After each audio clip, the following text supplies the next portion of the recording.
All right, everybody. Welcome to Real Progressives. This is Steve with Real Progressives. And tonight we're going to have an interesting show. We don't have the normal person sitting opposite me. No. Tonight we have a special situation. Tonight we have a bunny rabbit. Tonight we have my good friend from I'm Hopping Mad podcast and Netroots radio star, none other than Arliss Bunny. Welcome to the show, Arliss. It's good to be here. So, as a rabbit American, I'm proud to represent my kind here today on Real Progressives. Yeah. So I got to ask, how does a rabbit, of all things, a tiny rabbit, get to know MMT when so many people, human beings with their superhuman minds and so forth, they're so smart and so educated? How is it that a bunny rabbit usurps all humanity and understands modern monetary theory? Well, I think you'll clearly understand that a lot of neoliberal memes are not worth the paper they're written on. And of course, the idea of a dumb bunny is one of those things. But I was driving one day to the nearest city. I live way out in the middle of nowhere in a tiny, tiny rural Midwestern town. I was driving. I was listening to podcasts. I listen to about 10 hours of podcasts a day. I take in a lot of information. And as I'm driving along, Sam Cedar on Majority Report has Stephanie Kelton on. And I listened to this woman whose voice I've never heard, who I know nothing about. And this is 5.5 years ago, I think, at this point. And I heard her and I was blown away by what she had to say. I listened all the way into the city. I did my business. Then I turned around and listened to it all the way, the same podcast again, all the way back home.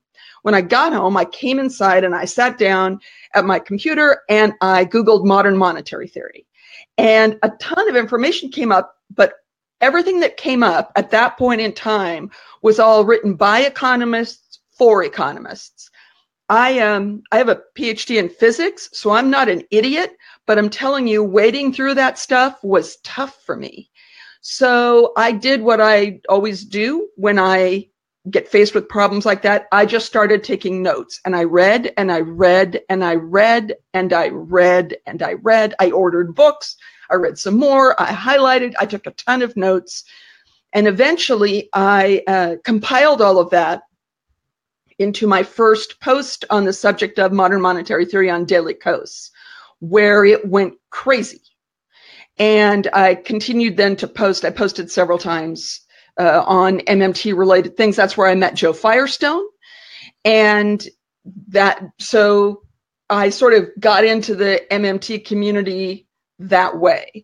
But what I discovered, and the thing that was so powerful to me, and the reason that MMT swept me off my feet, is that I've been an active progressive for a long time. My parents, I'm from California originally, and my parents took me out, knocking doors when I was like 5 and 6 years old. And so from that point in time on, I've been involved in campaigns. And so by the time I was 16, I was driving carloads of my friends into San Francisco so that we could knock doors to get Harvey Milk elected, the first openly gay politician in the country. And so I've been involved in a variety of causes and elections and people for a long time, but I'd gotten really worn down and really tired and really exhausted because you run up against the same things all the time. And even though you know what would be great for people, what would save lives, what would make people's lives better, you get blocked by that. How are you going to pay for that question? You hit that wall all the time as a progressive.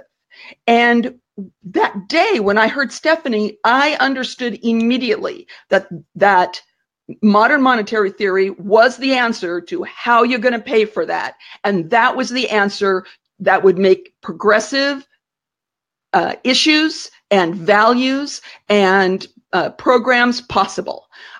That all came into my head in one fell swoop that day.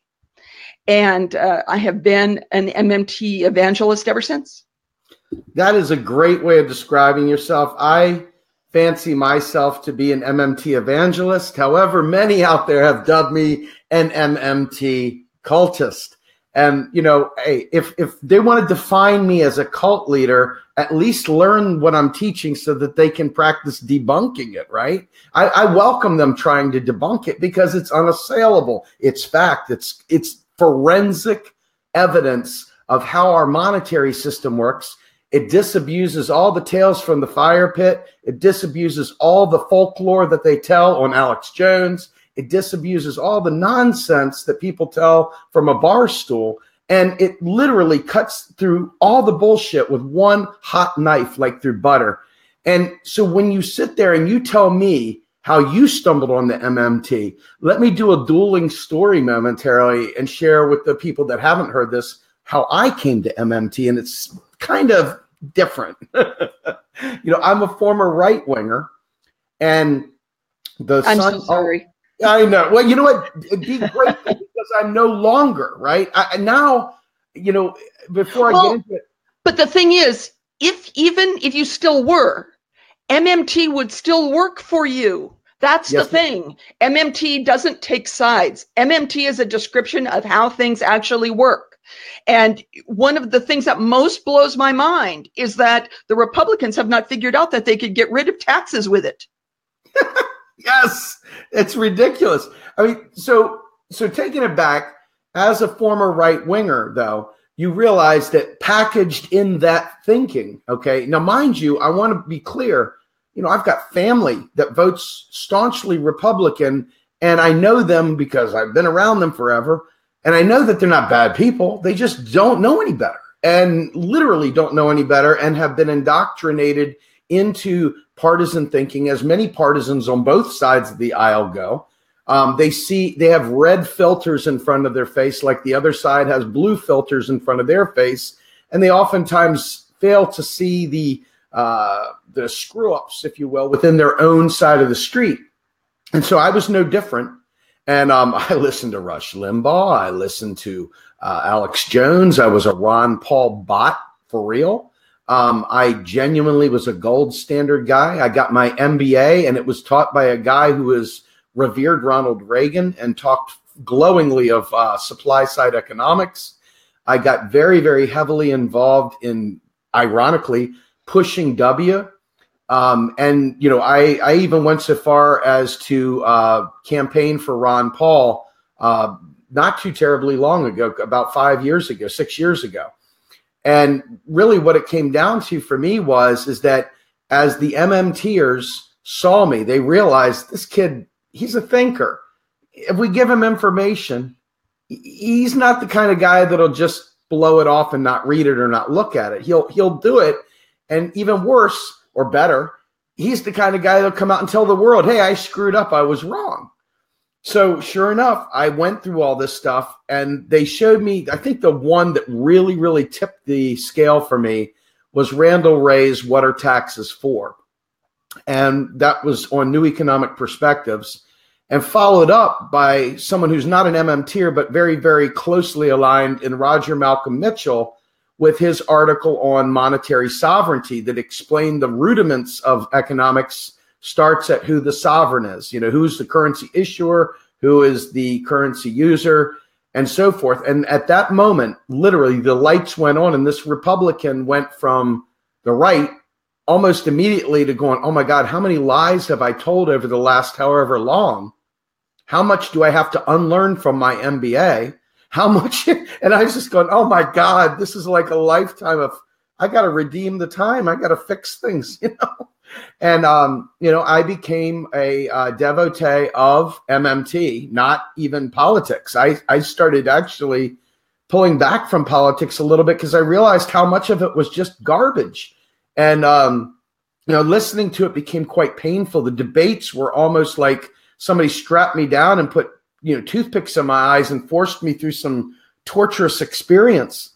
And now here we are. We're finally starting to gain some momentum. And voila, here I am with a bunny on a live stream. What do you know? So life is odd that way. But I think, It is interesting to me, all of the different ways people come into MMT and how that is snowballing now. But when I talk to other physicists get it actually really fast because they understand flow. You can't be a physicist if you don't understand flow. And MMT is so reliant upon the understanding of flow.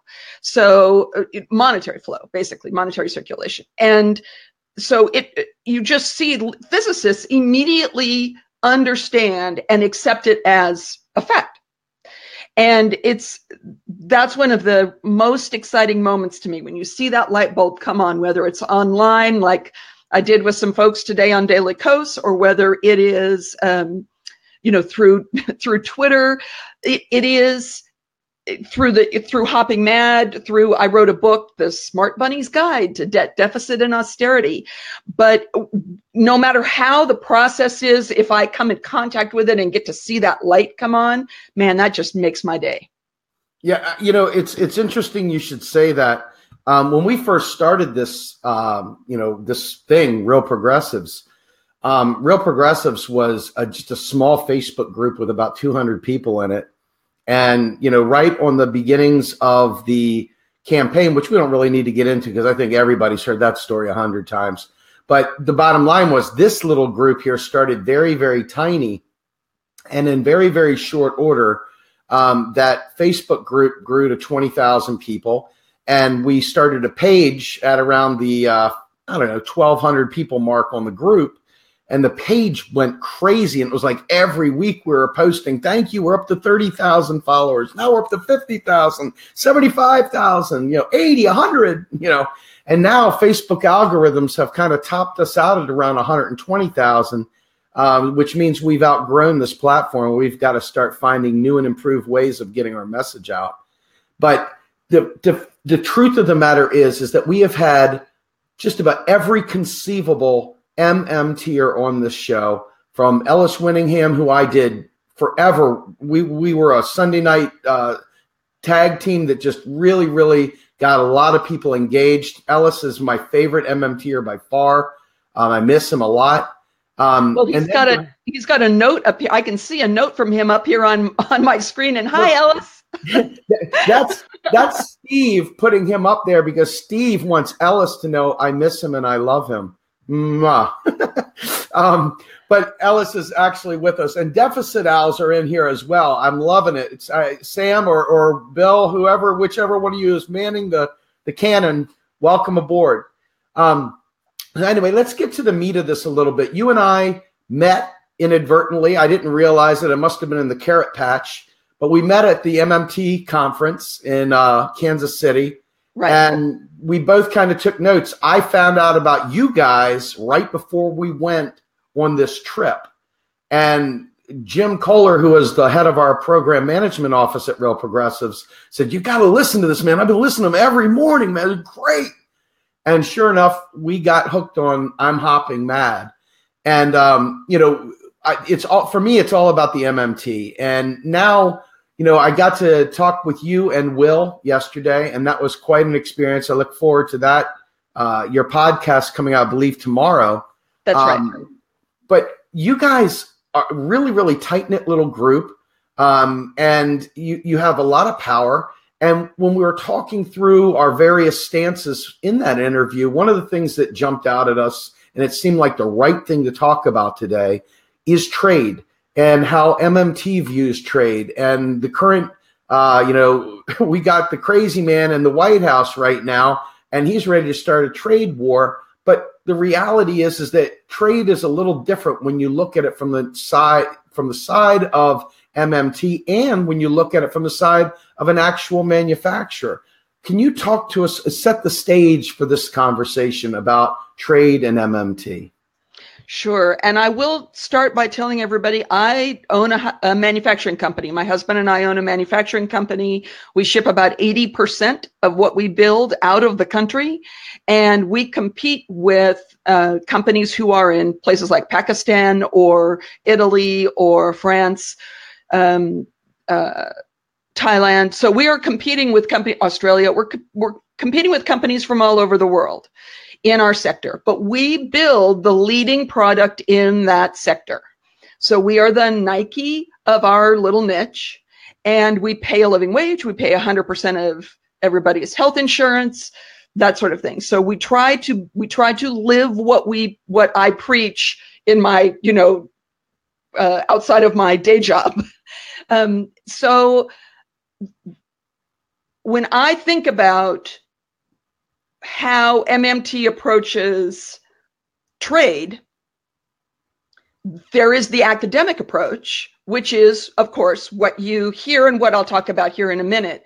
But I also see it from a very, very much from a hands-on perspective, because this is my living we're talking about. So for me, it's a very real day-to-day, issue. And starting a trade war is just, with basically everybody on the planet, just couldn't be a worse idea. But let me talk a little bit and just set the frame, because it is so easy for people to make a mistake about what trade is and what we call it a trade deficit, but what that means. So real wealth, the real economy, when I talk about the real economy, I'm talking about carrots and veterinarians, in other words, goods and services. And real wealth is measured in goods and services. It's measured in carrots and veterinarians, for rabbits. But for the rest of you, it's whatever you're buying or doing with your actual wealth. Real wealth is stuff or services, whereas nominal wealth is financial credits. That is pixels glowing on a screen in your bank account, or pixels glowing on a screen at the Fed. That's nominal wealth. That's not real. And when we talk about things like inflation and trade deficits, we need to be really clear about what's real and what's nominal, because what's real, nothing ever moves inflation unless it is supply or demand of a real good or service. And you know this, right? Because prices go up on endive if there is not enough endive to go around to meet the needs of the market. Prices don't go up on endive because the Fed changed something in monetary policy. That's not what drives endive. Endive is driven by the amount of endive available. And we all know this. On a gut level, we just don't necessarily always connect the dots. So when we're talking about trade, if we're taking in goods from Brazil, from Germany, from China, then we are getting resources, right? We're getting real wealth. Those are physical things that we get. And what we're sending them are pixels glowing on a screen. Now, who's getting the better part of that deal? You're going to talk to me about unemployment, but you know what? I know you guys know a lot about job guarantee programs. And that's the answer to unemployment. Unemployment should not be a component of the trade issue. We should be solving that internally ourselves. That should not be something we are foisting on our trade partners. Goods and services. So here's the real scary thing. And I hadn't quite put this all together in my head yet. And I'm stunned that it isn't a page one above the fold, huge type headline in the Wall Street Journal and the Financial Times. Because this trade war that Trump is trying to declare, that can create something called cost push inflation.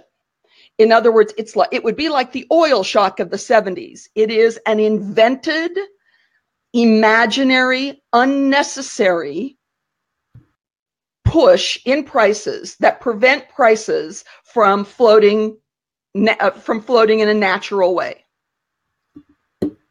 But if you combine that with closing our borders and shutting down immigration, then you've limited the flow of labor. And I've just told you the thing that's true about inflation, that inflation is driven by two things, goods and services. So if you're going to hike the cost of goods and you're going to hike the cost of services, we could very well be in trouble.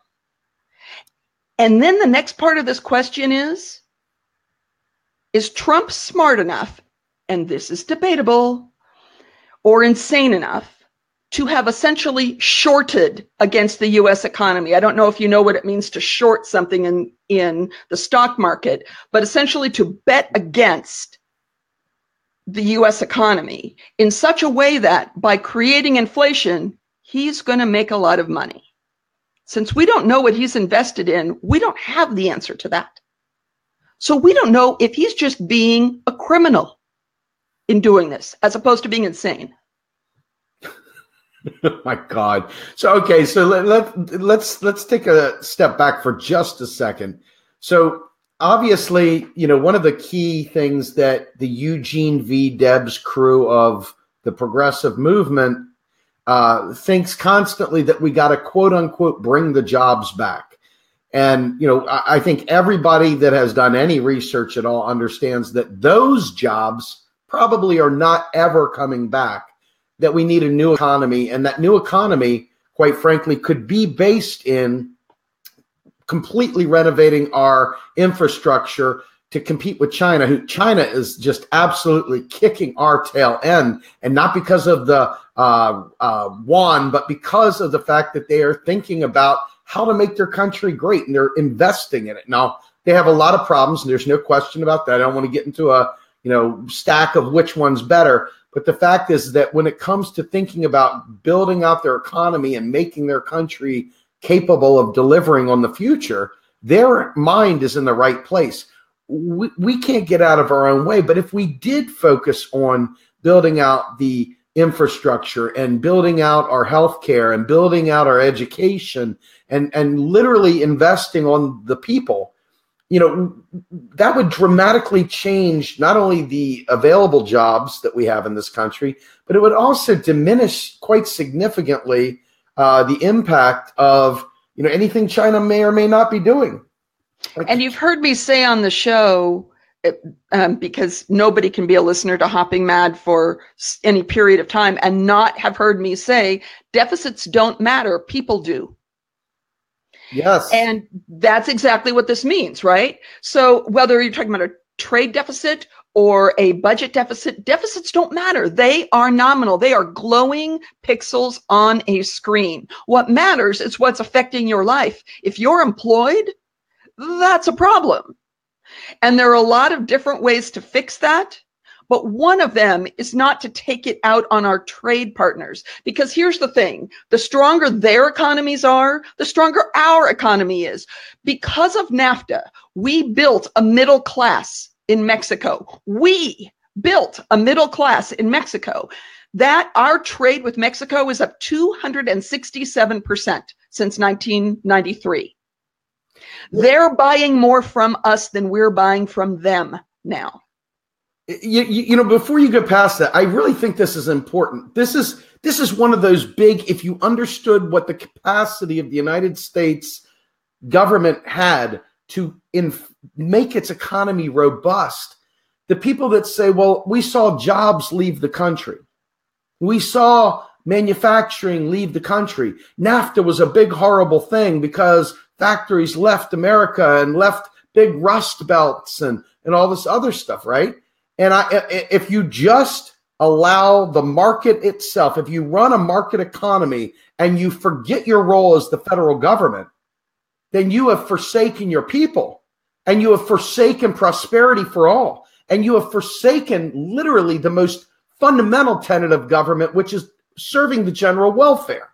So the idea that suddenly people just assume that companies have the power and that they can do whatever they want because our Congress is so inept, and our ability to push on Congress to do the right thing is so shallow and weak and literally misguided, easily distracted, that if we understood how these levers worked, how our economy really worked, and how federal spending really worked, we could have easily offset any movement of those companies and shifted our focus towards service-based work, towards education, all the other things that we know and love. Can you talk a little bit about how our lack of understanding of economics creates fear bubbles for these things because we don't genuinely understand what it is we're up against? Yeah, I do want to talk about that. But before I get to that, let me say one thing really quickly. Under Ronald Reagan, we started to drop the bottom out of corporate taxes, and we changed taxing structures such that instead of reinvesting in their own companies, companies started paying off stockholders. And that's how you get this neoliberal myth that companies are responsible to stockholders. It used to be that companies were responsible to their own bottom line across the company, and that their own health as an entire organism was what was important. Therefore, they were taking care of their employees. They were taking care of their investment in the future in terms of R&D and investment in facility. My employees, I would put my employees up in terms of productivity against any employees in the world anywhere. And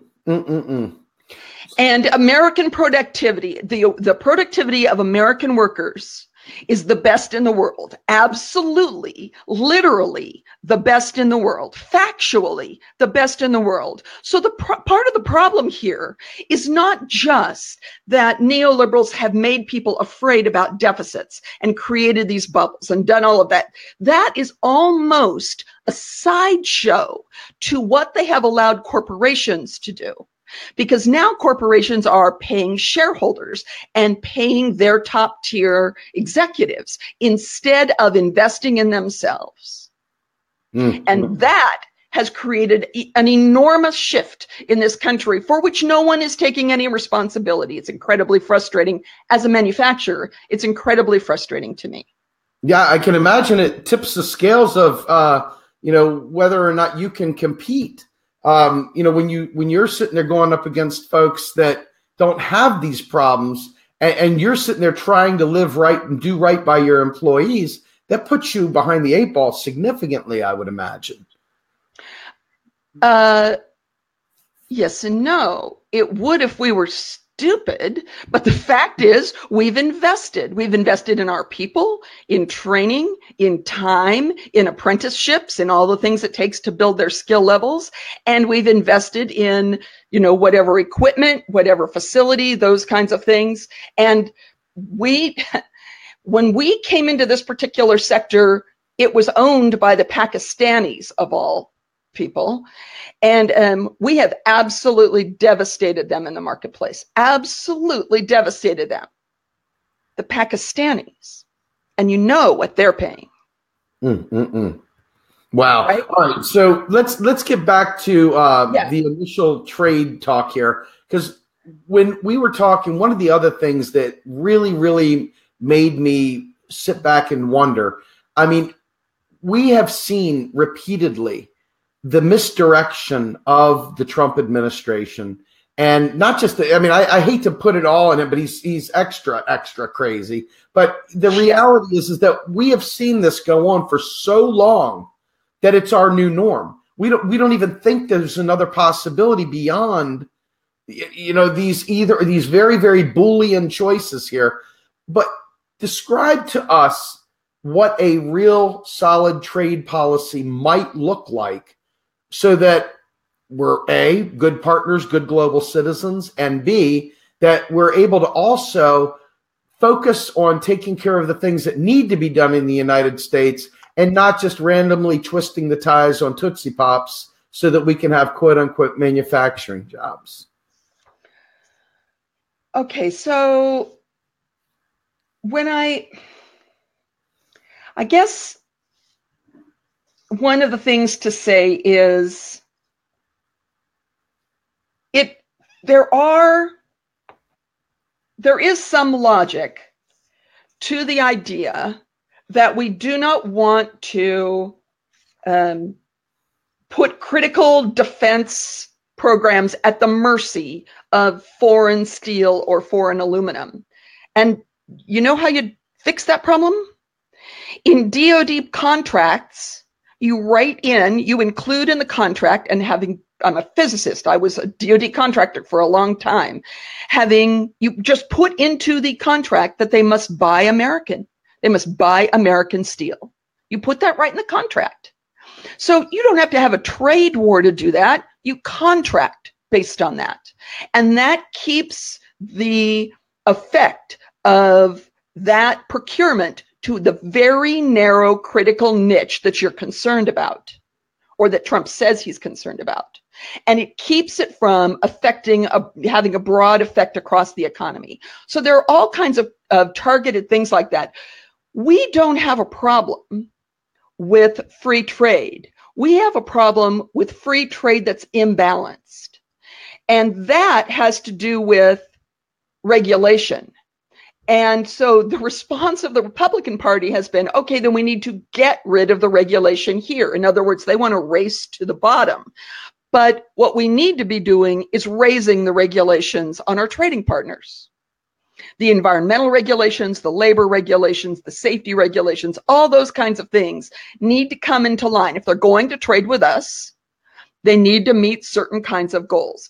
It was very interesting to me. A long time ago, I met with an executive of American Electric Power, and I got a detailed engineering tour of a coal plant, which is a horrifying thing. But anyway, I took this tour and with a vice president of American Electric Power. And so we were talking about the environmental effect of coal. And he said the most amazing thing to me, and it was basically like branded onto my forehead. He said, listen, we need to be able to sit down with environmentalists and legislators and set a bar. And however high that bar is, he said, in fact, I'll tell you, you set that bar as high as you want it. And I'll accept that bar if you agree to leave it that way for 30 years, because the investment I have to put in to meet that bar is going to be massive. And I need to know it's not going to change. That's what we need. We need to set a high bar, and it needs to be consistent over a long period of time. And if you have that kind of consistency from administration to administration, and everybody's in agreement that the way to protect American labor is to have regulation instead of to get rid of regulation, then you can protect American labor. Additionally, it really is true that the world has changed. And guess what? Because the world has changed and 90% of American jobs are now in the service industry, then education and those kinds of build outs like you were talking about earlier really matter. And if we're not doing those things, we're not meeting the needs of the future economy. So trade isn't about the things that cross the border. It's about the things that either aren't crossing the border, like safety regulations in plants on foreign soil. And it's about things like education in our own economy. And of course, a job guarantee program.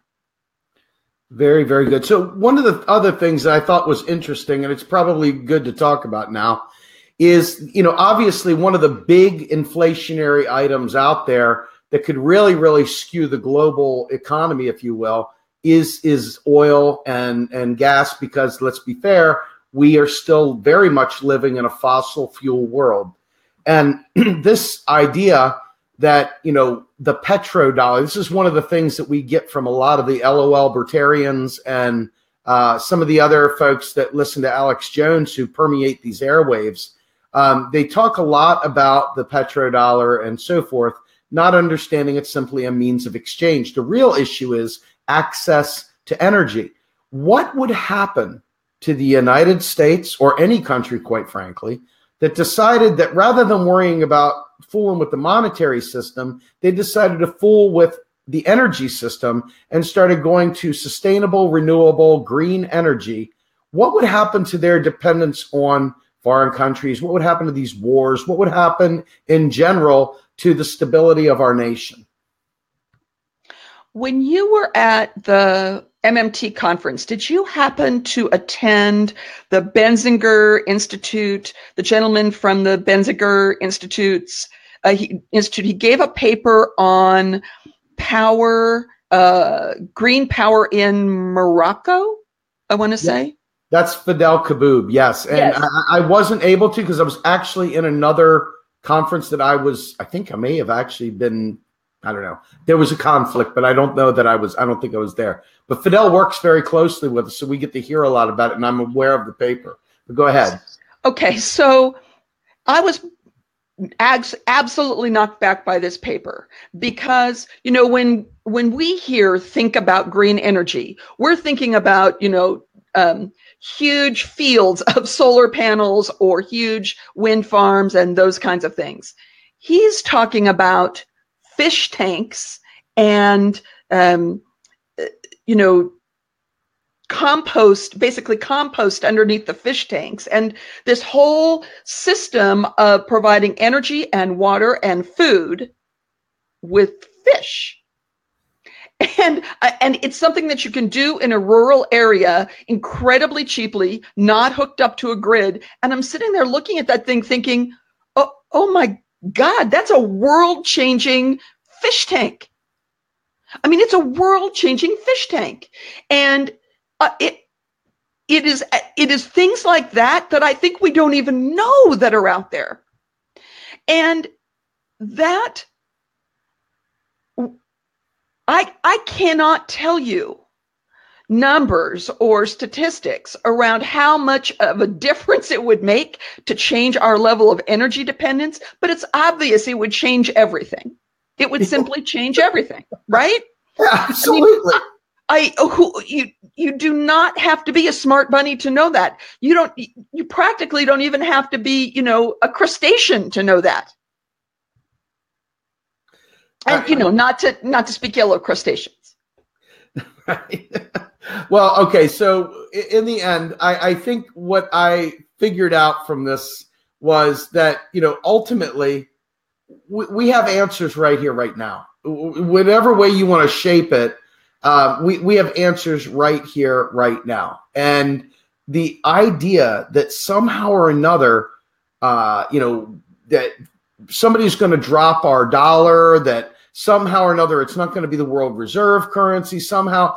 I mean, people don't realize that we have so much power over the health and success of our own nation once you understand MMT, and that these trade things are more a matter of moral right and doing right and being a good corporate citizen, being a good steward of resources, as opposed to, some sort of a dollar constraint or some sort of a financial issue. This is really about resource management, is it not?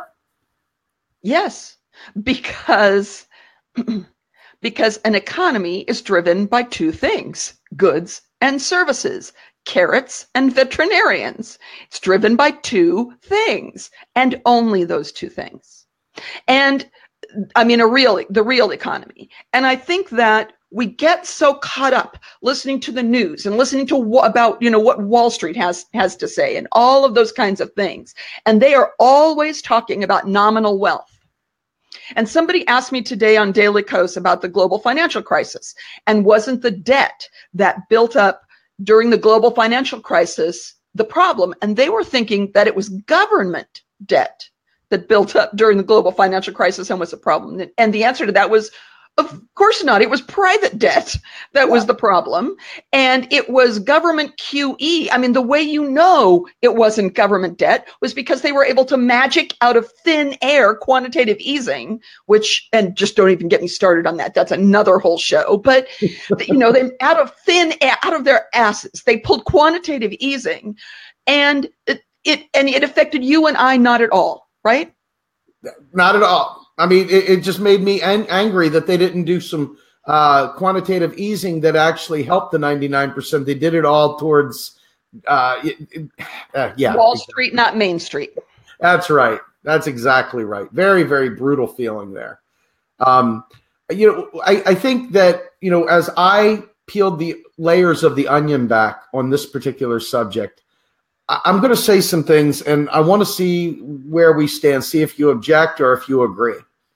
In my mind, this is really a game of tic-tac-toe. It really is.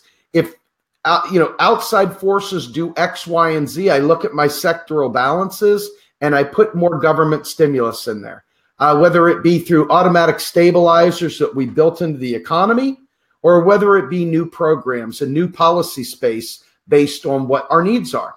And when you look at the sectoral balances model, you don't lose. You can't lose. This is science here. It transcends MMT, but MMT has boiled it down to the three sectors of, we've got public debt, we've got private debt, and then we've got rest of world / leakage or balance of trade. And when you look at this, it's very, very simple to see that in the United States, we are carrying $1.4 trillion worth of student debt.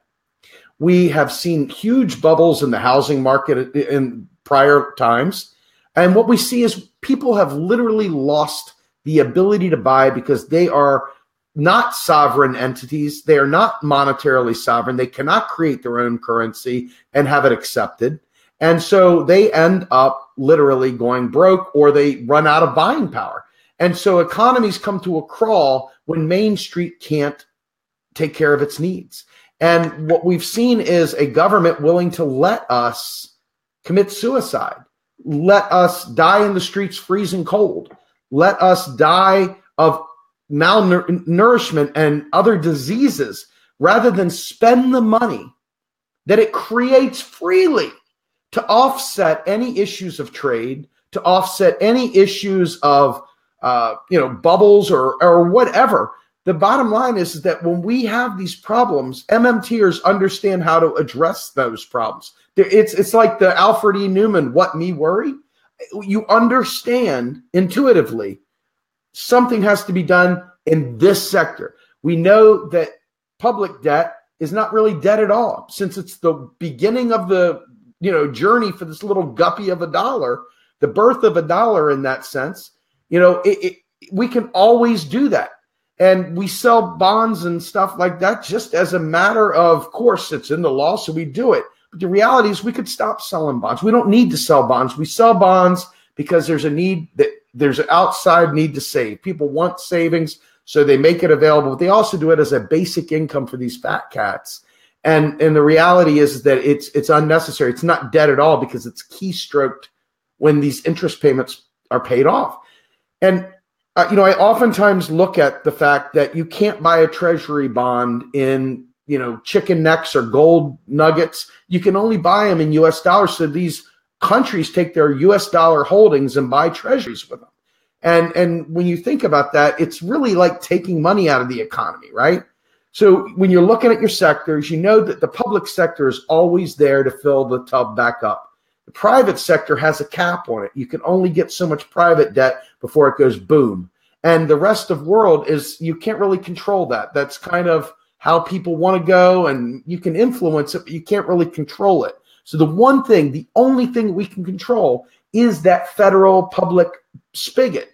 And you look at states that are floundering, that can't pay their pensions, that are laying people off, that are consolidating, being good fiscal stewards, financially smart and savvy, whatever, making cuts, tough choices, all that good stuff.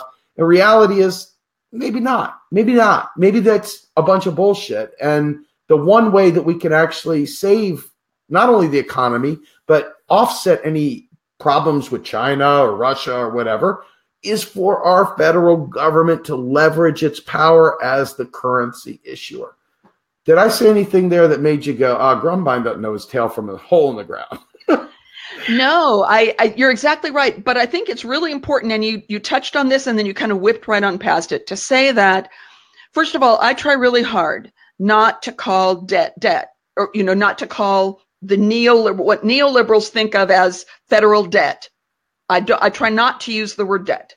I try to call that federal investment, because that's what it is. They are investing in the private sector. The trick is not all investment is the same. And the real problem is, and we all know this, right? The problem is inequality. The problem is not that there's not enough money out in the economy. The problem is inequality. And that's why things like the Trump tax cut are so, it's so incredibly maddening. But things like people complain about the amount of interest that we pay, that the government pays on treasury investments in the economy.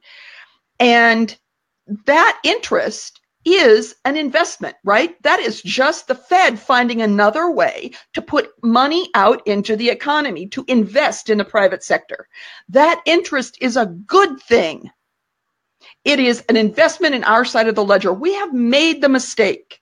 We have allowed ourselves like sheep to believe that we should always be looking at the ledger of assets and liabilities from the Fed's side of the ledger instead of from our side. From our side, every time they have a liability, we have an asset. Yes. Yes. Now, I have, just so you know, to couple, because I agree, that is phenomenal. Kelton says that all the time. And we'd say instead of our national debt clock, we should be calling our national asset clock. That's absolutely. Right. So what I've got here is probably something you've seen in the past. It's an image of the Great Prosperity from 1947 to 1979, and then the Great Regression, 1980 to now. And you see this actually, in my opinion, you can see the starting point really, quite frankly, right around the time of the end of Bretton Woods. And there's no mistake whatsoever that somebody understood what would happen with a sovereign, free-floating fiat currency that was no longer convertible to gold. And they saw there at that point in time that they could siphon GDP up to, to really break this class thing out into a just straight up whipping post. And, you look back on this as right in the Milton Friedman, Volcker, all the insanity of, we can't spend any money on the public. It'll cause inflation. The word you're looking for there is Reagan. Yes. Well, that's the word you're looking for. Reagan definitely threw some steroids in it and said, let's see what happens. Right. But I think you can see on the grid that it started happening before Reagan, and this is the Chicago school really, really getting its digs into not only our economy, but I think the global economy. You look at the UK and Thatcherism and all this stuff happened. Actually, starts with trade unions back in the 60s in the UK. There's a whole lot going on here. And I think, quite frankly, that as you watch, Reagan really, really, really just ripped the Band-Aid off and said, what the hell, man, let's go with this neoliberal thing. And for a little while, certain people really benefited. But as you can clearly see in the graph, most Americans suffered. Most Americans did not win.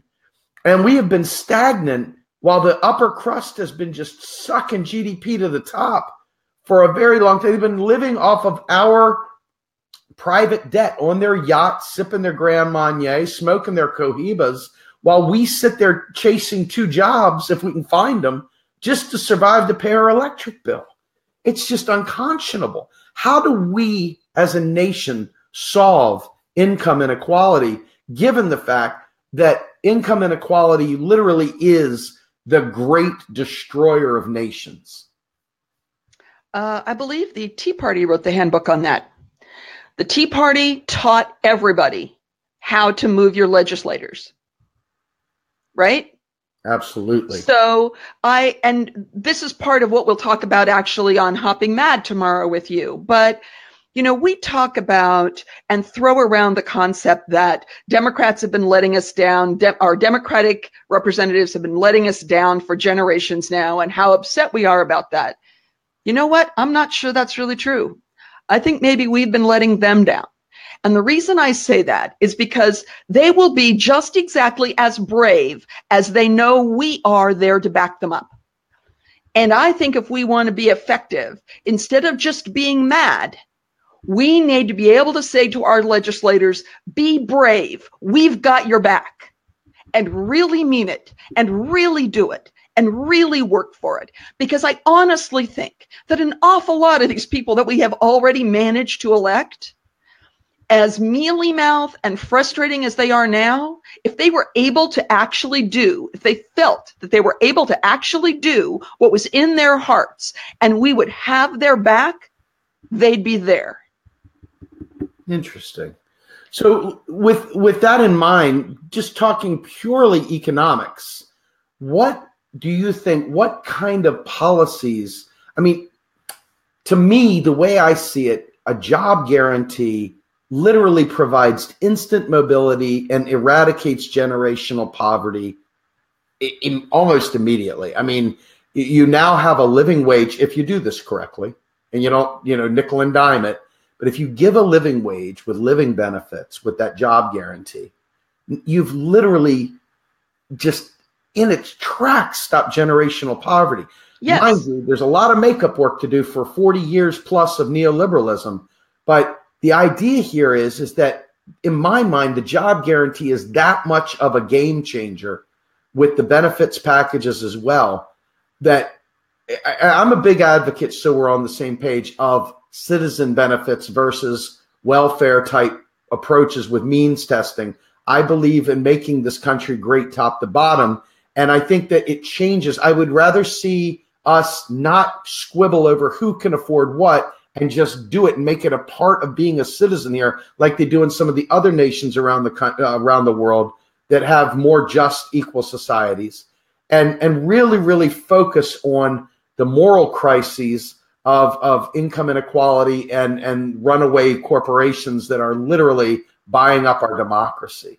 Do you subscribe to that, or do you have a different angle? Oh, no, I am right there with you. And I have, at Hopping Mad, I spend a lot of time taking each one of the things that you just said in that paragraph and drilling down into them for like 30 minutes at a time. We do very deep dive, we call deep dive down the rabbit hole, coverage of those kinds of things. So I'm right there with you on that. You have just said exactly what I talk about all the time. But I think it also is worth saying that if we don't get money out of politics, I don't know how we get any of it. Well, I really think we just had Carolyn Fiddler from Daily Kos Elections on our show, and we titled that show, "We Cannot Win Until We Win."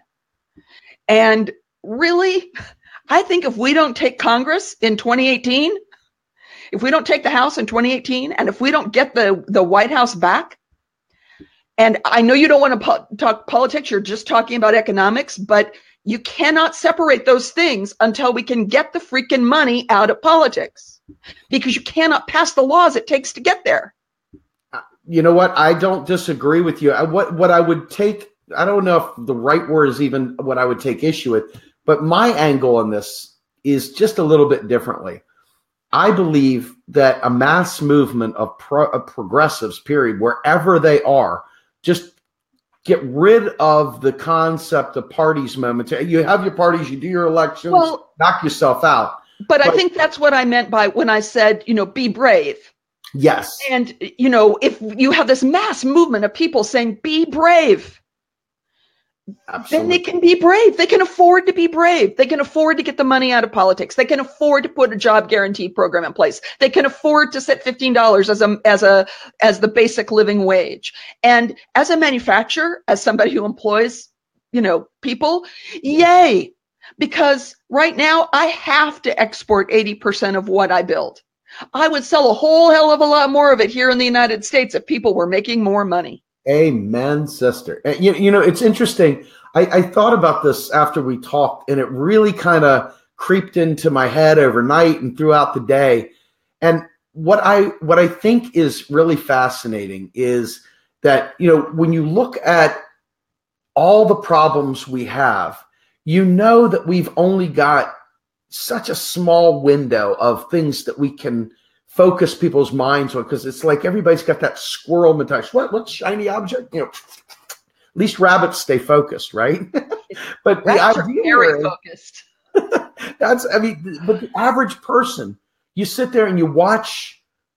Social media is like watching the frozen caveman. You can watch what people care about, and it's ridiculous how they're jumping all over the place. They're hopping crazy, not hopping mad. and they can't stay focused for more than a couple minutes at a time. And my goodness, the minute a news story breaks, they're ready to jump there. And the minute another news story breaks, they're ready to jump there. And if you look at our opposition, the Pete Peterson Foundation, okay? Yeah. These fix the debt crazy folk, okay? These people are literally set to come after us. They want to balance the budget amendment. And I hate to say this, but there's some bipartisanship on that. And I know. It's evil on a stick. It really is. The most disgusting thing I've ever heard in my life. When you have even the slightest clue about economics, a balanced budget should make you really retch. And so I kept thinking and thinking and thinking. And it's like, you know, one of the beautiful things about MMT is it really, really cuts the noise out. It like shatters the noise, just pushes it away, and it allows you kind of to see like the parting of the Red Sea. You know, and you can see the finish line because you get rid of all the extraneous garbage wars, these pitched battles that come up. It's almost like theater, and you just go straight for the prize. And so with the knowledge that we do have here, I believe, and I want your take on this, I believe that not only does a federal job guarantee put a huge, huge just haymaker of a blow to xenophobia, and it really, really rocks the whole DACA and the Dreamers thing, because now all of a sudden, most of these people literally don't understand. I mean, now don't get me wrong, there's bad people in this world. There's bad people, there's bad minds, etc. But I believe once you remove the scarcity of employment, that you literally take away one of the most key things that people that don't know anything but their paycheck, when they remember what it used to be like, now all of a sudden they don't have jobs because our government hasn't spent on them. But now all of a sudden what we've done is we've taken away the fear of destitution. And families all of a sudden are able to thrive again. I mean, families are no longer splitting up, because what is the number one reason why families break up today? Finances. Right. And so you look at people that are in generational poverty, and they're sitting there moving into alternative economies like prostitution and drug dealing and other Uber for hire. And there's no choice, because they've been kicked out of the workforce because they have a criminal record or they have some other blemish that makes them unemployable. They don't have an address. They don't have whatever. And so now all of a sudden, you've literally fixed this major problem. And so you start looking at, so now we've addressed at least a large portion of xenophobia in my mind. And then you look at the next one, which is green energy. And now you've eradicated the issue of wars for oil. And then you start looking at it, literally the answers are right there in front of us. We can do it. We just need to provide the air cover to the people that are running. And like I said, I support progressives wherever they are. And that's kind of my motto. So, you know, from that standpoint, you know, I think we agree at least that we want to make sure, no matter what, that the people that have our best interests at heart have the air cover they need and the support to push the ball up the hill to make us all win. I absolutely agree with that. And I think two things that you didn't have in your list there that I completely know you agree with is that we have got to get rid of student debt. We have got to. I just don't, I cannot see how this economy can continue to carry that load. And when young people, when middle-aged people are held back because they're still making student loan payments, something is wrong with your economy. And that is an unnecessary weight around our ankle. The other thing that people don't think about when they're talking about job guarantee and when they're talking about unemployment in general is the lost productivity in the economy, the actual productivity, not just the that people have jobs, but that people have jobs that make something, or that whether it is a good or a service. And all of that comes into the economy too, and heats the economy in dramatic ways. So we're losing billions and billions and billions of dollars in lost productivity, you know, every time unemployment numbers come out. Absolutely. Look, so I've got this meme up here, and this is one of the ones that we get some mileage out of, and I'll just throw it at you. It's like, federal taxes don't fund spending. So that means our nation is self-funding, which means we can never go broke. And which means we can solve poverty, hunger, climate-related issues, and green energy, universal health care, free college, trade school for all, a federal job guarantee, paid family and medical leave, student debt relief, you name it. And obviously, we could make that list so long it would be unbelievable, right? But the fact is that if we came up with, and I'm not sure how to do this because we just don't hear it. Maybe we need to really create a group or a band together of progressives that are literally day in, day out pushing for a New Deal, because it solves so many secondary and tertiary and whatever problems. Infinitum. I mean, just constantly you see the ripple effect of making these moves, and it dramatically changes the outlook of all society. All ships rise. And it just makes no sense why we cannot get past the Mises and the Paul Krugmans and the Simon Wren-Lewises and others around the world. These folks, probably good people, but they just literally can't get out of their new Keynesian way to accept money creation and where it starts and how it gets out into the economy. I don't know how to get past the orthodox economists. Here's the truth about the orthodox economists. You cannot change your thinking if your job depends on you not changing your thinking. Yep.